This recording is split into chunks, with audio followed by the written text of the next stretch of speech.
Thank you, Sarah and the Eden Foundation. And thank you all of you who have come here in your commitment and your curiosity to learning about human consciousness and evolving human consciousness. I'm Justin Natoli, and my connection to the world of psychedelics is as a clinical psychotherapist, a certified psychedelic and ketamine therapist, and I also create and facilitate retreats that incorporate expanded states of consciousness, which can be done in a variety of legal ways. I specialize in working with the lesbian, gay, bisexual, transgender, and queer populations in the work that I do and in my retreats. And in particular, I also have created and run a queer medicine retreat that helps people tap into and discover their queer medicine, which is the gifts that they can share with their queerness to the world when so often they were told that their queerness was a problem.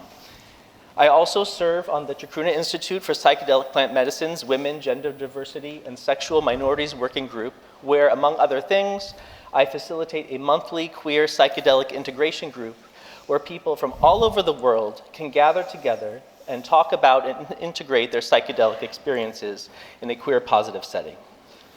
My work has helped me understand the particular needs of queer people. And in particular, there is an element missing in the practice of psychedelic therapy that disproportionately impacts queer people, and I believe people in other marginalized communities. And this missing element in psychedelic therapy is community. And what I'd like to stress today is that community is a vital mechanism through which psychedelic healing occurs. We just heard the importance of the mystical experience, that the greater the mystical experience, the greater the healing. And what I really want to stress is that community is also a vital yet missing component to psychedelic healing. Humans have gathered together for millennia to share experiences of expanded states of consciousness in community settings.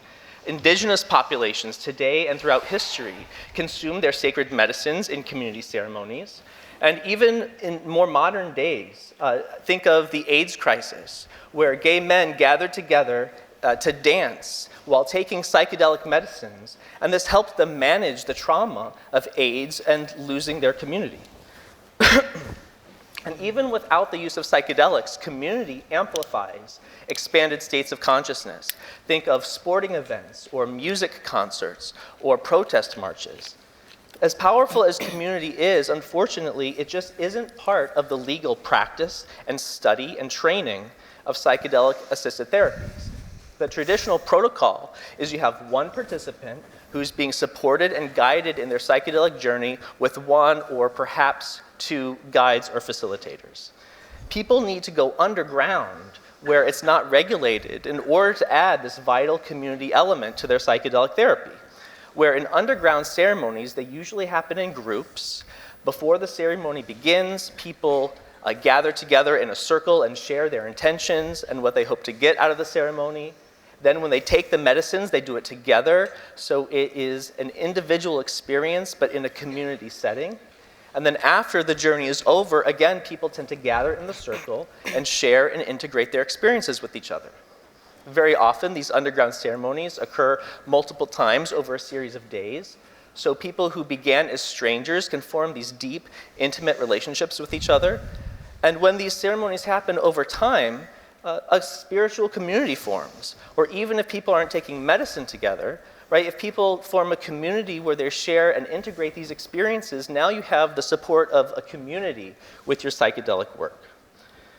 So why is community such an important element of psychedelic healing? Well, first, humans are social animals. We're wired for connection. So community is a vital yet missing element in our disconnected life. But queer communities in particular, I think, require community because it is essential for healing the trauma of shame. Throughout our tender young lives, most queer people have received the message again and again that there is something fundamentally wrong with them, that they're not okay, and they don't belong. And that's if they're lucky. The less fortunate among us experience violence and excommunication from their families and their communities. And even when we come out of the closet, this legacy of shame is hardwired into our brains as a trauma that tells us we are unworthy and we don't belong. And what happens in The antidote to shame is connection and feeling like we belong and we have something that we can offer our community just by being our authentic selves. The retreats that I facilitate are co-creations, which means that people bring food, they make the food together, they do the dishes together, they keep the place clean. Even in the psychedelic-like experiences of expanded states of consciousness through the ceremonies, people bring music and poems or dances that they can share together. What we have is an experience that's created because we all participated together to create it. And what this does is it offers everyone a sense of self-esteem because they find that they have something valuable to offer. Here's a quote from someone who participated in one of my retreats. I really got a sense that I had something unique to offer the group just by being myself. I finally felt celebrated and welcomed into a world that I belong in. Shame also sends the message that we need to hide our authentic selves by moving through the world wearing a mask. And queer people in particular have learned that it is not always safe to connect with others, even other queer people, as our authentic selves, because we might face judgment and exclusion. And so having expanded states of consciousness experiences or psychedelic experiences in a group forces us to confront and eventually overcome the part of us that wants to mask our authenticity. Here are some other quotes from people from some of my retreats. This was the first time I've ever done this work in a group, and I'd love to do more. I feel much more comfortable in an individual setting, but the group work allows me to recognize some blind spots that the individual work isn't able to shed light on. Vulnerability in particular, it just doesn't really get exercised when I'm one-on-one. Another participant shared, community is so important, but I'm stumbling because it still baffles me. I'm still on a journey of understanding how to feel comfortable and safe in community while also celebrating my individuality. I've been so conditioned to be an outlier. I know community is important and lacking, but it's hard enough for me to love myself. And then to think that I have to expose that to a group of other people, I think I'll probably get there eventually, but I'm still working through it. But in the moment when we were in ceremony together, I could feel those walls come down and drop into what it could be like to be relaxed and comfortable with others. The final reason I'll share why community is such a vital element for psychedelic healing, particularly among queer people, is because queer trauma is a collective trauma, and it helps to heal collective trauma in a community of people who have similar experiences. Not only does it give us a shared framework to talk about, but it also is really important to feel safe, because like others in marginalized groups, our radar is always sensing, am I safe here? Can I be myself here? Can I share about my queer experiences, or will other people discount it or minimize it? And when I facilitate my queer-themed retreats, I make it a point to really let my queer sparkle shine. Because what I want to do is I want to make it safe for other people to explore and express their own queer sparkle. And so here's what a few participants had to say about that. The moment I arrived, you were in that sequined robe. I was so confused, and it was hard for me. That's when my journey began. So many restrictions are in my head. This was like an initiation. It opened up a world of so many questions. What else can I do? We're all so different, and we balance each other out. It shifted what's important to me. Someone else said, seeing you in your sparkle helped me make room for my own. Watching you be fully expressive made me think, oh, I want to do that too. It's so sweet. So here's my call to action. I believe that everyone would benefit from adding a community element to their psychedelic work. Not just doing the psychedelic work in a group setting, but also having a community afterwards to help integrate these experiences, even if they didn't take the psychedelics together. So my call to action for those of you who are in positions of power and influence is to advocate to loosen the restrictions and the protocols for the ways psychedelic therapy is currently being practiced so we can incorporate this group element. And my call to action for researchers is to start to study what might benefit from the addition of community, both group psychedelic work and as part of the integration involving ongoing community elements in the psychedelic therapy. Thank you, everybody.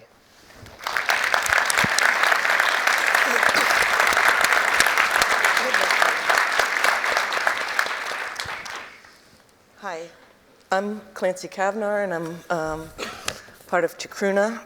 So thank you for inviting me. I'm going to actually read my presentation so that I don't leave anything out. I submitted my dissertation on gay people and how ayahuasca impacts their perception of their identity in 2011. Since then, it seems ayahuasca tourism and interest in psychedelics has exploded, including the participation of queer people around the world who seek treatment and involvement in the psychedelic renaissance. When I started the research on my dissertation, I began the literature review and discovered some history I had been unaware of: the use of psychedelics to aid in conversion therapy.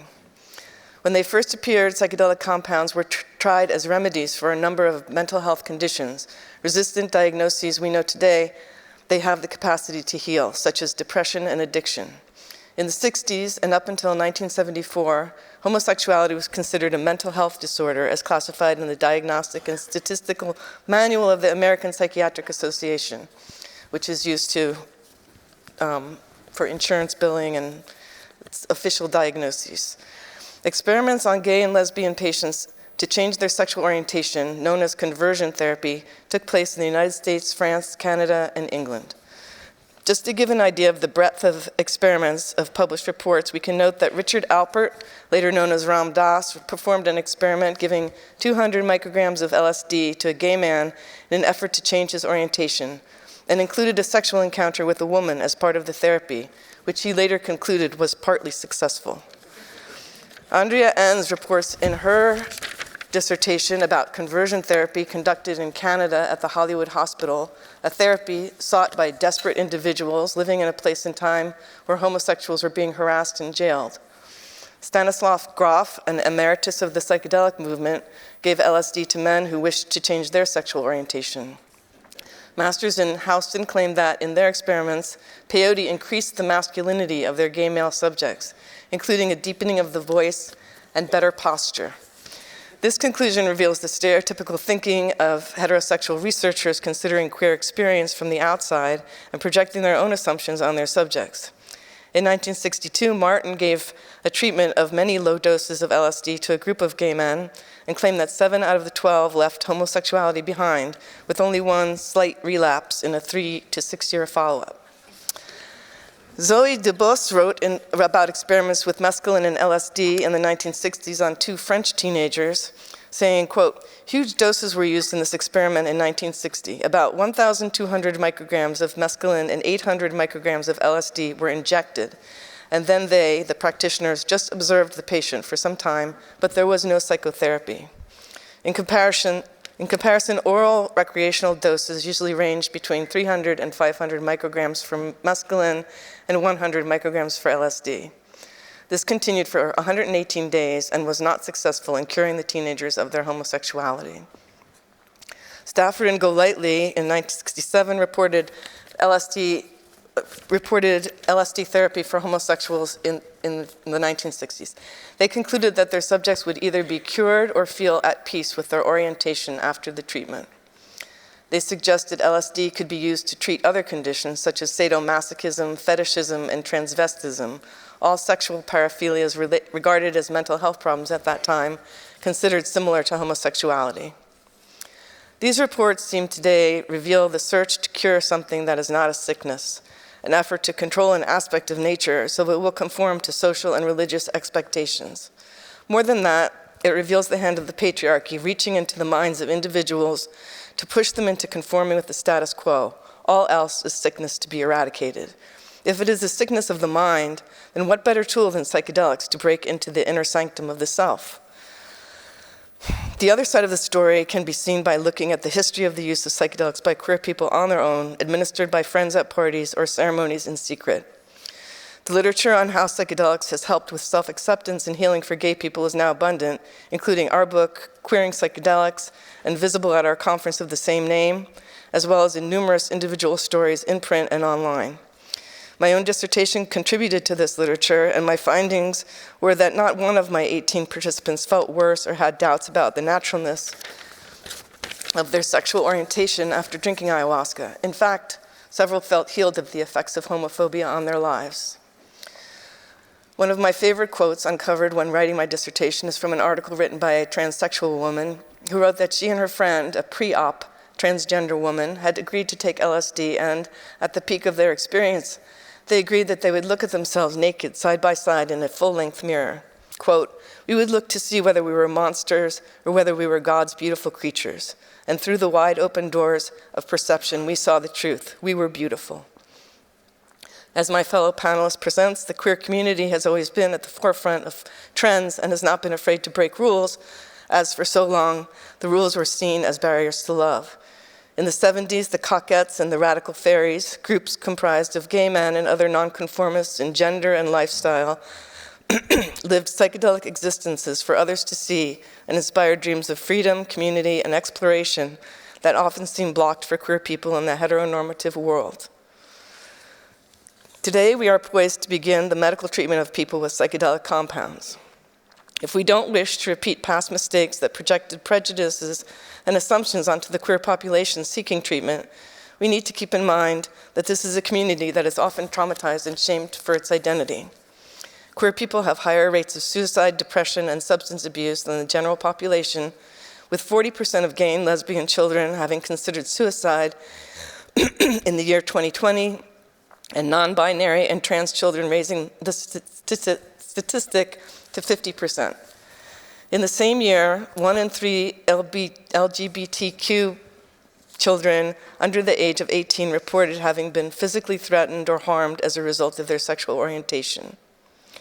Bullying, discrimination, rejection, loss of opportunities, and alienation from family and religious support, combined with intense feelings of shame and worthlessness, predispose this population to mental health disorders and addictions, and so make them important candidates for treatments with psychedelics that can address just such traumas by opening up paths to healing and self-love.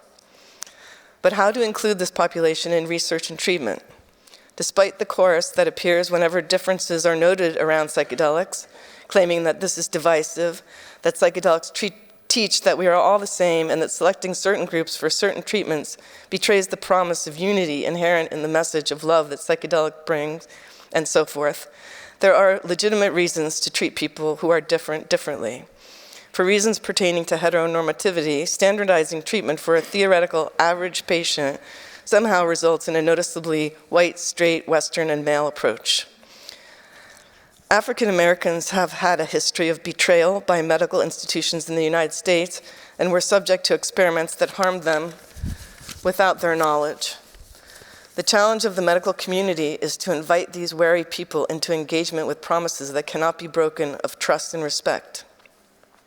In the same way, queer people have been betrayed by doctors who sought to cure them of their very essential sexual orientation, something that has not been proven possible so far, and a goal only pertinent to conforming in order to escape rejection. Excuse me. I just need some water.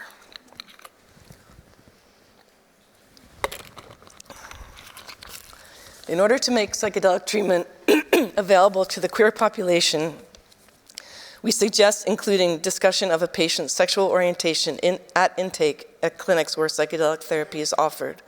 A discussion of any issues or preferences around providers should be made in light of this aspect of identity.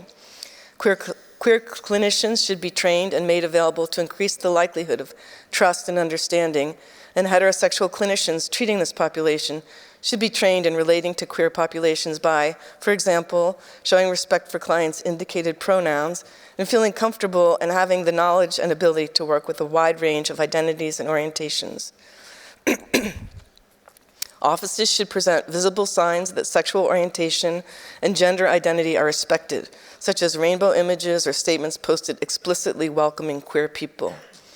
Discussions on the topic of welcoming treatment for queer people has already resulted in the elimination of the male-female binary treatment team and the MAPS MDMA protocol, once thought to encourage archetypal mother and father identifications. Queer participants objected, and even heterosexual participants often did not wish for certain dynamics from or among their therapists, so it is left to the patient to choose.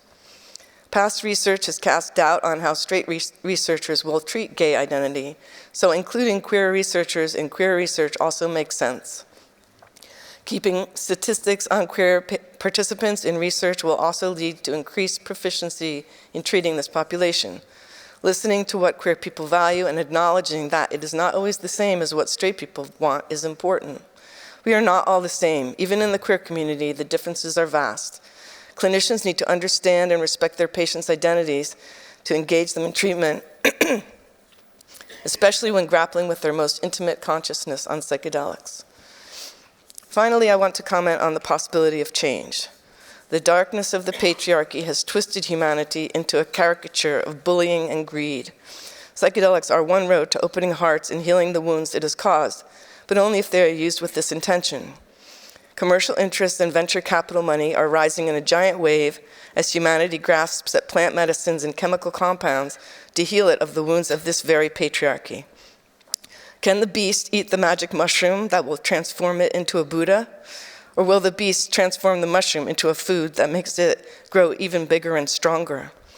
Yes, we are all one, and love is the answer, but this message will be lost as profits soar and population, will this message be lost as profits soar and production increases?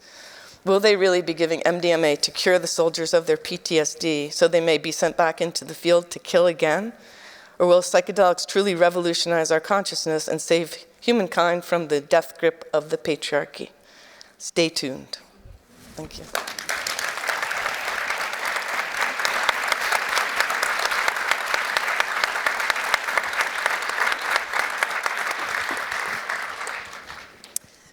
Hi, everybody. This next session will be a dialogue between myself and Glauber. The first part was about queer issues, and now we're going to talk about ayahuasca. So I'll start by asking Glauber if you can tell us a little bit about yourself, introduce yourself. Yeah, of course. Thank you, Bia. Good morning. Thank you very much for this invitation. It's such an honor being here. My name is Glauber Assis. I'm a Brazilian sociologist and the Associate Director of Chacruna Latin America in Brazil. I live actually in the state of Minas Gerais, next to a quilombola territory, a center of resistance for people who were enslaved and managed to escape from their persecutors.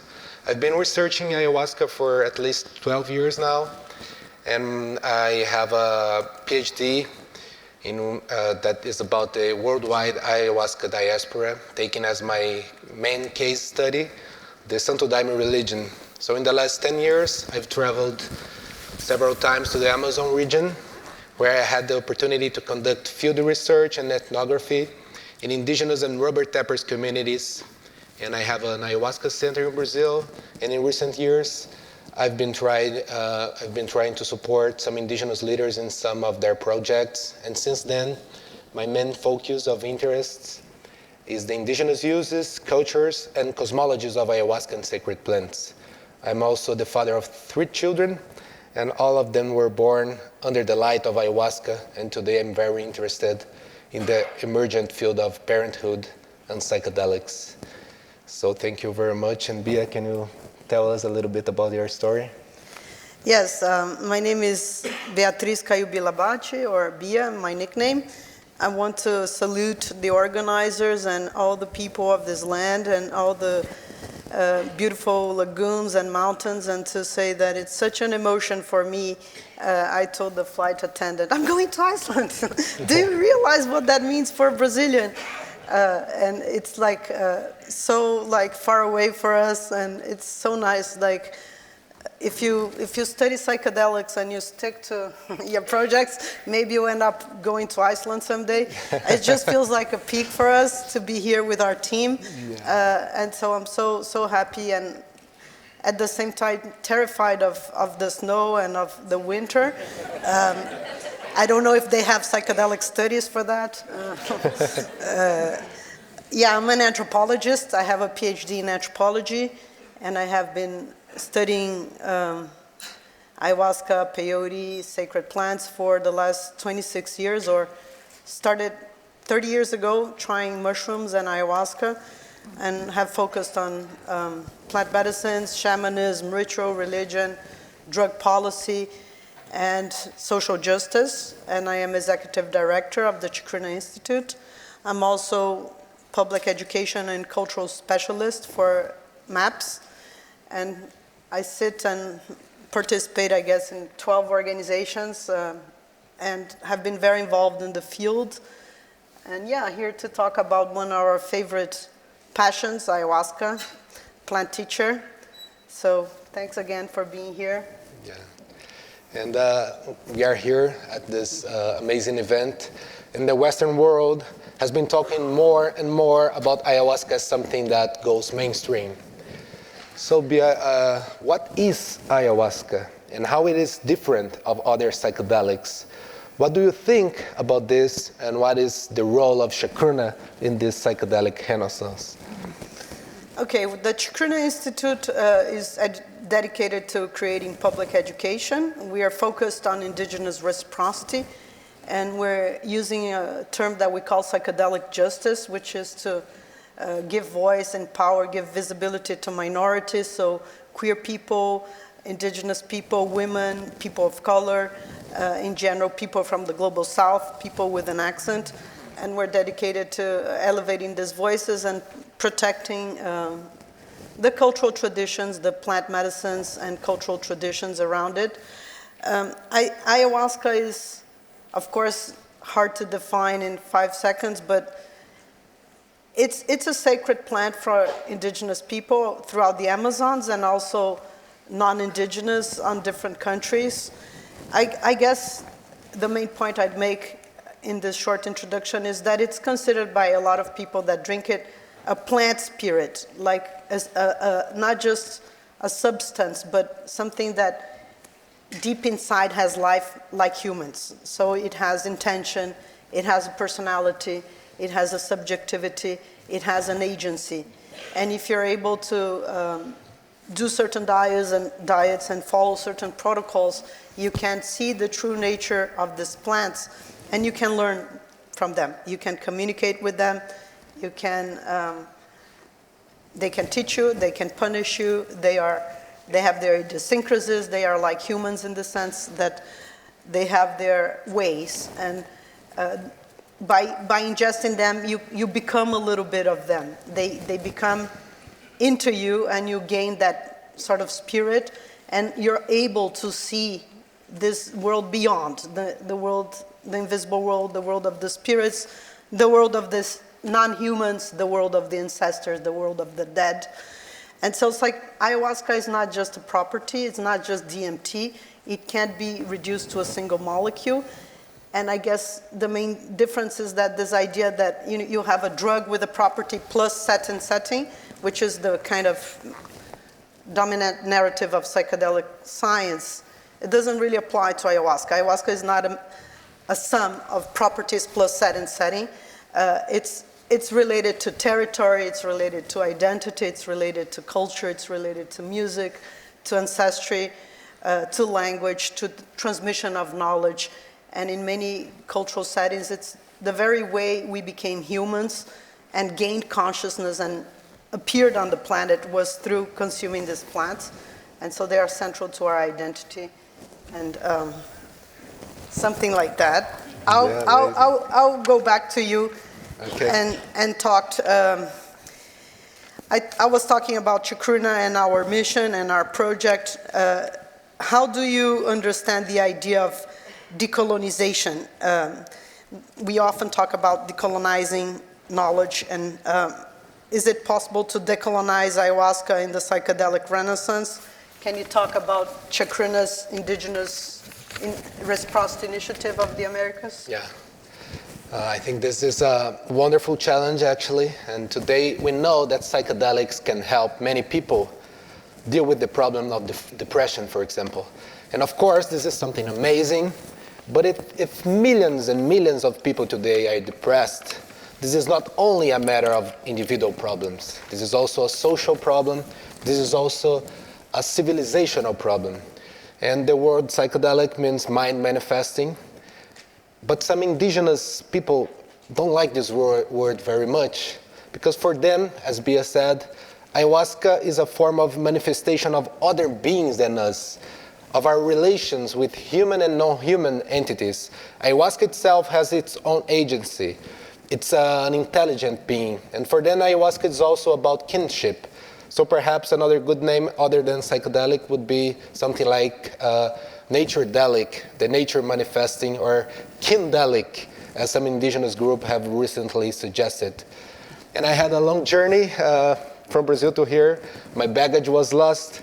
I had to take a difficult connection in Paris, and it turned out to be a 3-day trip. So I took advantage of this time at the airport to rewatch an amazing TV series on Netflix. I don't know if you have heard about it. It's called How to Change Your Mind. And inspired by this series and the work of our beloved professor, Michael Pollan, I would say it's time to go a step further and use the psychedelics to figure out how to change our mind, our collective Western mind. So if psychedelics can multiply the perspectives through which we see the world, they can also multiply the ways in which Western people relate to the world, and also with indigenous people. Most of plant-based medicines come from indigenous traditions and territories, and the contributions of indigenous communities to the field of psychedelic science in general are incalculable. And unfortunately, the exchanges made by North American and European companies with indigenous people in general are not fair. And in Chacruna, we have been thinking very seriously about these issues. And of course, we are in favor of philanthropy, but a different philanthropy. So we have our own idea of changing Western philanthropy present in our Indigenous Reciprocity Initiative. For us to decolonize philanthropy, we need to support indigenous organizations through a more authentic notion of reciprocity. In Chacruna, donations to indigenous peoples are made without strings attached, and there is a focus on promoting education through conferences and articles and supporting indigenous stakeholders for research.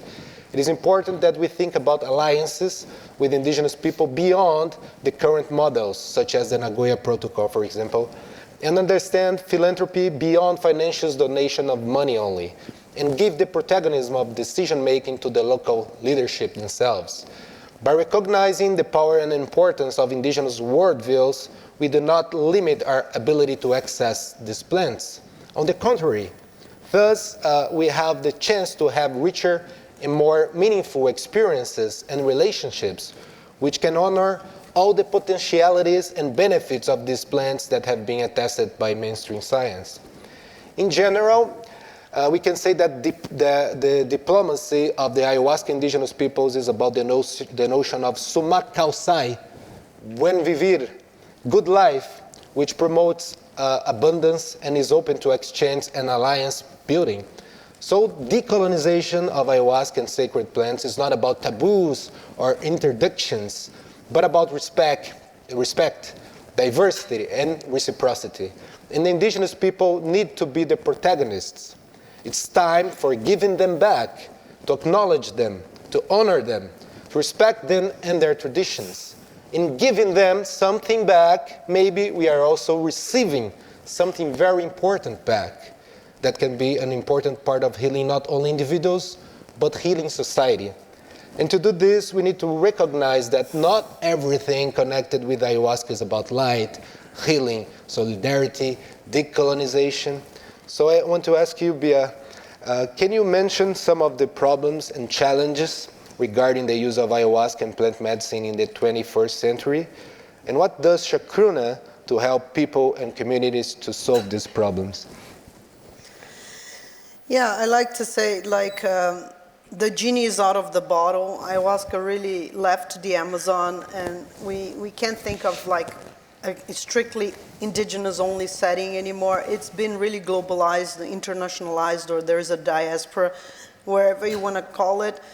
And so whether this is right or wrong, or whether we like it or not, or whether this should be happening or not, in many ways it's irrelevant because it's happening and it's a reality. I believe there are ayahuasca circles here in Iceland, and everywhere you go, you find people drinking ayahuasca everywhere. And so in Chacruna, we take an approach of education and harm reduction and raising awareness around the challenges and the impacts of the globalization of ayahuasca. Of course, one of the most obvious ones has to do with health issues because it can be used to treat depression, anxiety, addiction, and all kinds of other problems, grief or eating disorders. But it's not a panacea, and it's not for everybody. And in some cases, it doesn't really work, and it can really go bad as well.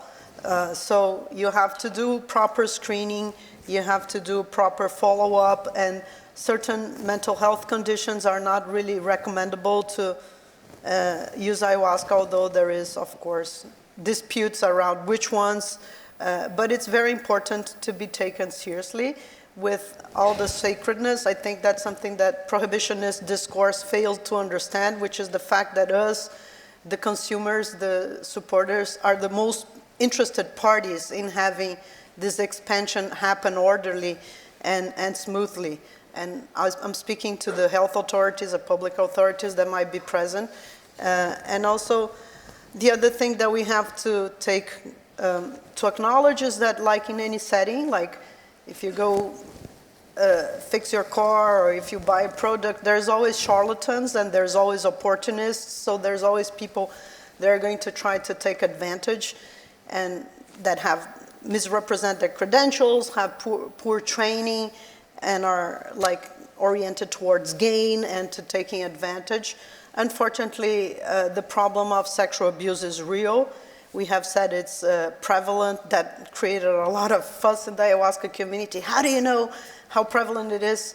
Okay, maybe we don't know exactly the numbers, but it's for sure widespread. And so the Chacruna Institute has dedicated many, many years for over myself, 12 years. We have been talking about this, and I invite everybody to visit our website, chacruna.net, and we have published the guidelines to raise awareness around sexual abuse in ayahuasca circles, which is the reunion of conversations of about 30 people, all kinds of players from Indigenous women, victim survivors, legal experts, rape experts, activists, facilitators, guides, and we're talking about challenges regarding cultural differences, how maybe messages get mixed, or just strategies of perpetrators and the need to report, the need to not have shame around it, the need to look for help.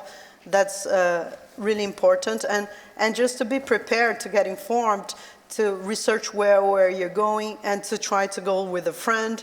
And if you have problems, talk about it, and it doesn't exist, a shaman trying to undress you and touch you, those kinds of things that people have felt prey to under vulnerable states.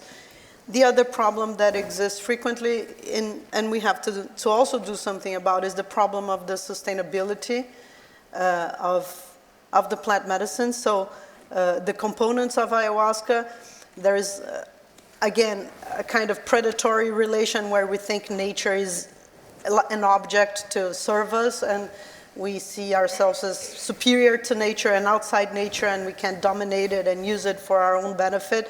So using the plants to please our hunger for connection, for emotions, for spirituality, for healing, for hope and community, but not thinking of the plants as agents that have their own rights and have their own subjectivity and have their own needs. So we talk a lot about human rights and less about plant rights. So the plants are also can be like chased down. And of course, this is just one dimension. The attack over the Amazon, as we speak, dozens of acres are being whipped out. Hopefully not now so much, with Lula ahead, and farewell to Bolsonaro, which I hope, is the antithesis of everything we stand for, and all the minorities and the Amazon and indigenous people and queer people and women and human rights and Afro-Brazilian populations. So that's another big problem to think of. And I guess the legal dimension, but we can maybe go back to the legal dimension in the end. So I've Yeah. spoken a lot, try to be mindful here of our time. Okay, talking about the impact still, can you talk a little bit about the commodification? How has commodification and capitalism impacted the process of internationalization of ayahuasca? Yeah, thank you, Bia. As Bia is saying, ayahuasca is an ancestral technology of the native people of the Amazon rainforest. It is intrinsically linked to these cultures and to this biome, and its deterritorialization process needs to be thought through critically. One of the most amazing things that ayahuasca provides in indigenous retreats and in its ritual use is the possibility to get in touch with other worlds, with cultural, environmental, religious diversity, to recognize our differences, that we are different, and learn from this experience that a great black Brazilian intellectual, Nego Bispo, calls confluences. And the commodification of ayahuasca reduces all this plurality, these potentialities to a single narrative, the narrative of commodity, of speculation, of the search for profit as the ultimate goal. Of course, the psychedelic effects are still present in the sacred plants everywhere we consume them and can benefit individuals. But if we want to think beyond and treat the problems and illnesses that people have in the Anthropocene, Capitalocene, Cthulhucene as a social problem, it's necessary to confront the language of commodity and be aware that ayahuasca is a portal to other worlds, to other worldviews, other cultures, other peoples, a portal to the ancestry. By going to the mythical ancestry, we can build another future. And as our friend and indigenous philosopher Ailton Krenak says, the future is ancestral.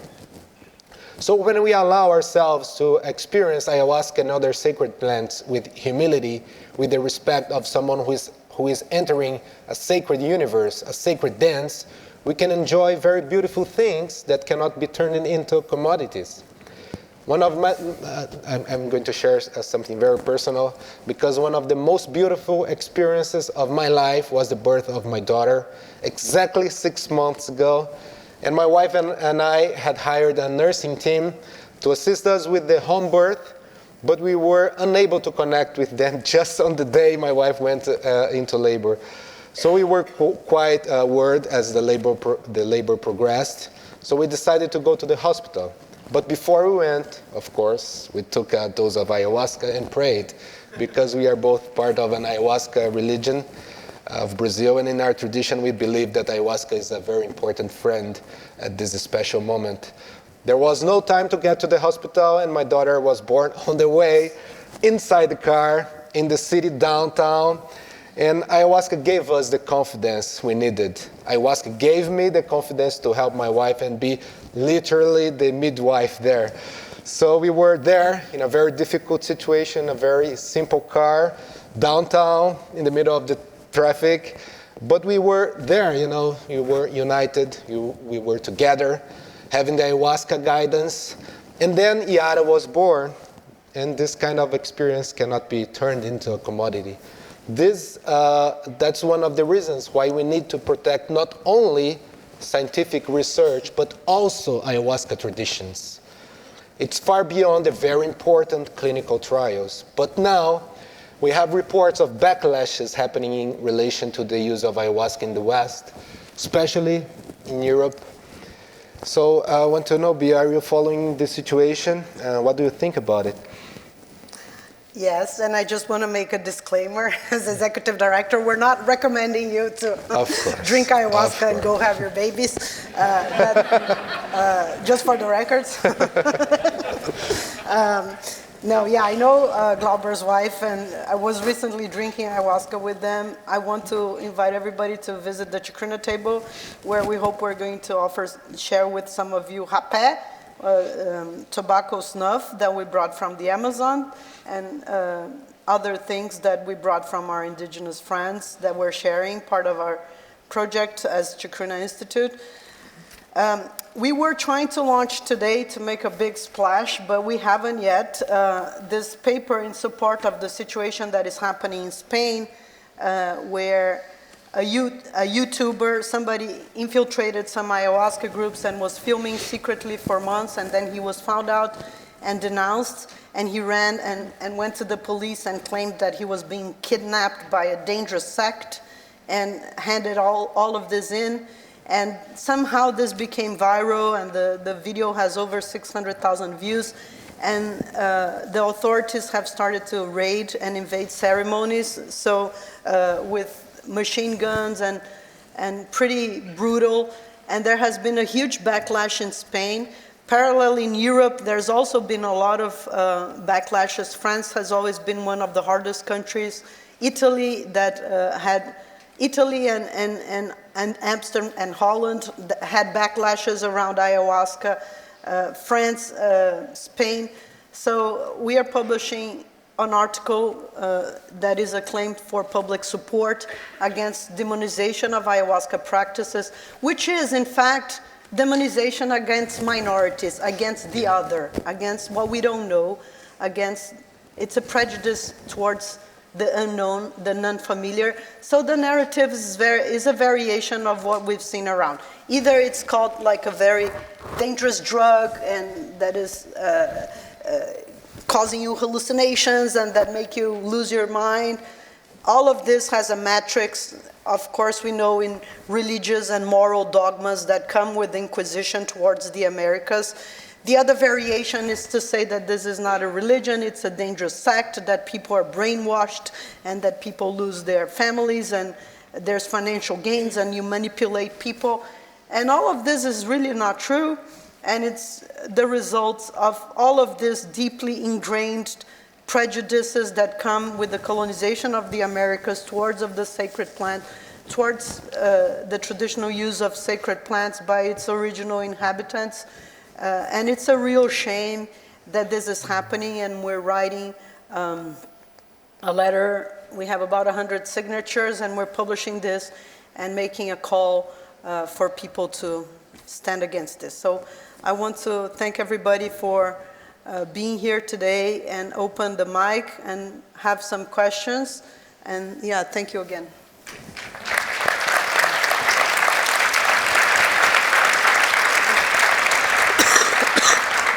So the questions can be done to any of us or all.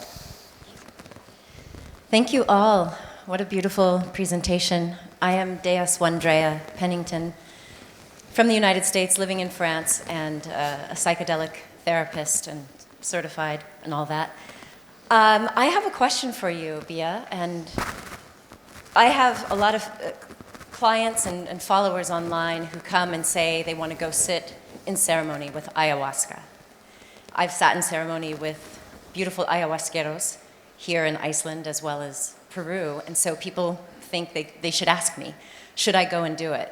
And as we're talking about this colonization and the resources in South America being at risk, should we even be thinking about getting on a plane and going and experiencing ayahuasca? Our first session of the day, Dr. Ben Sessa said, eventually, somewhere in the future, we're going to get to a point where we realize all of the psychedelics would probably be good for most of the conditions, even though people think of maybe ayahuasca or ibogaine for specific conditions. So as we sit here today, would you say that it would be best to stop people from getting on a plane and going to Colombia or Ecuador or Peru? Well, as I said, I take a pragmatist approach. People want to go. They are going. And there's a hunger. So I don't see that it's really going to work for us to lobby for people to not go. We have done a work that is to empower local churches. So we created a guidelines, for example, for local communities to organize themselves. So how do you keep track of your doctrine? How do you store your sacrament? How do you transport your sacrament? How do you screen people? What are your legal rights? Could this be defined as a religion? So we have done a big, strong push towards empowering local communities. And that's part of, I invite everybody also to download this free guide. It's best practices and under the Religious Freedom Act. in the United States. So we for sure like to empower communities and suggest that people create their own communities, but we're not out there telling people they can't go to the Amazon. You know, I find that kind of unrealistic. A lot of also indigenous people in Brazil. I mean, there is this take, like people in the United States, you know, in San Francisco, in a super fancy condo, you know, eating their, like, drinking their cappuccino of $7, saying, oh, you shouldn't go to the Amazon. But people in the Amazon frequently are eager for that connection. And they don't count on governments. Like, on the contrary, Bolsonaro was engaged on the genocide of indigenous people and trying actively to exterminate them and make them lose all the rights. So a lot of indigenous people have partnered with foreigners and have found in ayahuasca community, in international allies, ways to make money and to have relationships that help them build their communities, and they are actively seeking for alliances. So there's different kinds of ways to relate to this, from if you like fly in a jet for a retreat center led by an American pop star that had some redemption and wants to be an ayahuasca millionaire somewhere in Costa Rica. It's different than you're connecting to certain groups and creating long-term relationships. So there's a whole spectrum of possibilities, I think.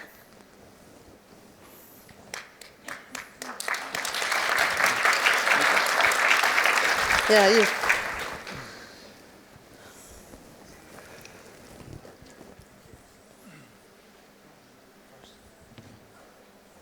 So I have a question.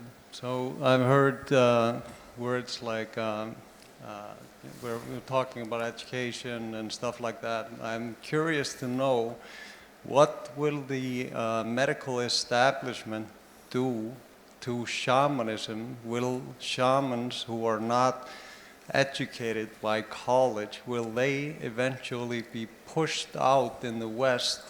The people that have been bringing this medicine to the West from the indigenous people that have been learning from them for years, will they be pushed out like the church pushed everybody out at a certain time? Will you defend those people when they will be attacked? Will the Chacruna Institute support those people, the indigenous, the shamans? Because I don't believe that we can recreate inside the medical establishment what the shamans are creating within their ceremonies. Let me say something.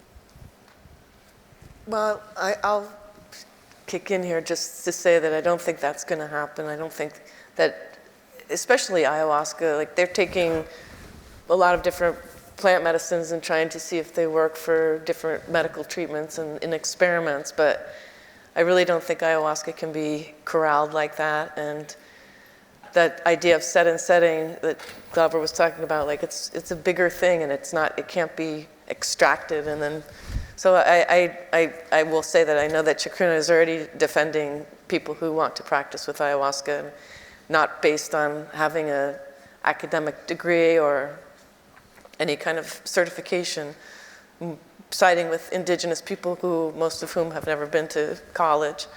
So I think ayahuasca, of all of the plant medicines, is sacred in a way that its whole ceremonies and the culture around it can't really be, you can't pick out the active ingredient and use it on people in a hospital, even though they have done that. And it's proven that even just giving a dose in a hospital can eliminate a lot of symptoms of depression in just one day. But it's really not going to be, it's a whole culture, as you must know, and I don't think it's in danger of being medicalized, especially not in the same way as MDMA or LSD or even mushrooms. But I don't know if you have anything. I'll add from a clinical perspective that my belief is that the best and the worst psychedelic practitioners are underground, where you talk about people who've never been to university, but I've experienced a variety of the different certification programs, and I would say that the vast majority of people right now, at least in the United States, who are obtaining the above ground certifications are not yet qualified to provide the level of psychedelic-assisted therapy that people practice when they've had years and years of relationship with the medicine and in community of other practitioners.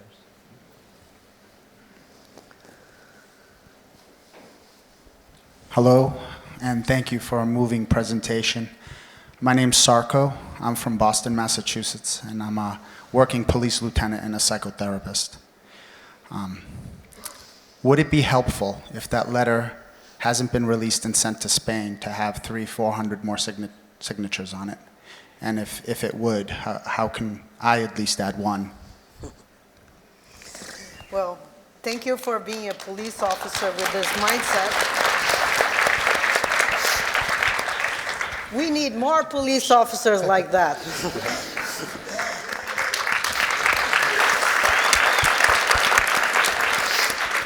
I am Brazilian, and we really learned to hate the police, and it's been an experience to open my own mind.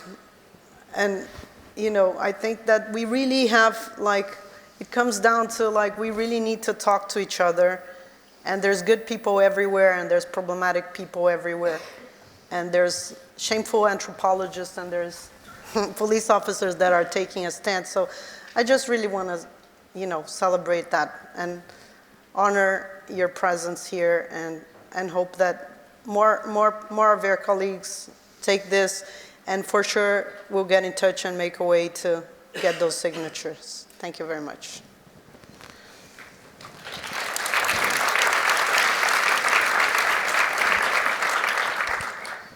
Hello. My name is Peter. And I work with Sarah, who has created all of this foundation and this entire thing. We've been working together for 5 years, so I'm now like a psychedelic therapist. And I've been giving families MDMA and mushrooms and Sorry, where are you? I can't see you. I'm here. Okay. Can you stand up? Sorry. I can't stand up because I have a spinal cord injury. Oh, all right. I can see you. And I saw you. That's the reason I got into psychedelics, to try to heal myself from my ruptured nervous system. But what I'm interested in is how can we make this process that's happening here as fast as possible so we can save this earth.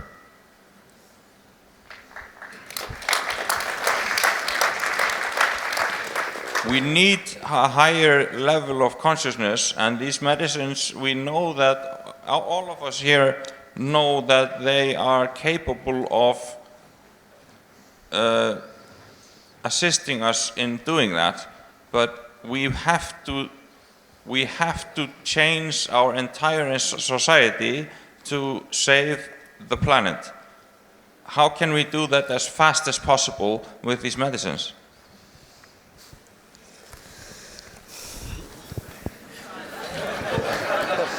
We're working on it. I think we have to do our inner work. Every one of us, really, we know our flaws, and doing self-research, you know what your homework, you know the shit you have to do. So you have to do your own work, and you have to engage in political activism, the inner work and the outer work. If we're just focused on getting better, it can be quite narcissistic, and we're just talking about ourselves and our traumas and our past.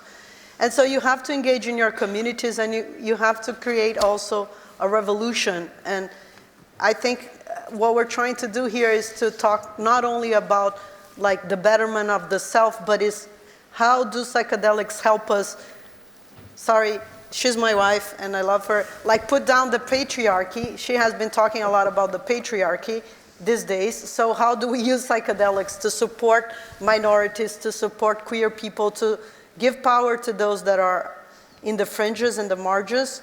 And I think this idea of as fast as possible, it has to be also mindful, because what we see is if we try to do things as fast as possible, normally is just a bunch of older white men in charge. And so this idea that we have to speed at all costs, it depends.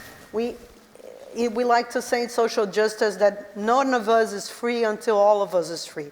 So we have to move fast, but we have to include everybody since the beginning. And there's, not one single way, but I do think that conferences like this and coming to this remote northern part of the world, shining light and bringing communities together is definitely one step in the right direction. Yeah, can I just and I think that the fastest way to make this revolution is being a little bit slower. Because we need to recognize the otherness, the other people. So we are facing a very challenging time in which we have many epistemological injustices and epistemological prejudices against other sciences, like the indigenous sciences, indigenous shamanism. And we are always talking about how can we go to the forest with all our techniques, our technology, but maybe we could think about how can we bring the forest to the lab so we can learn from these people, learn from the shamans. And the way of the shaman is, at least as far as I know, the indigenous people of Brazil, is we need to be a little bit slower.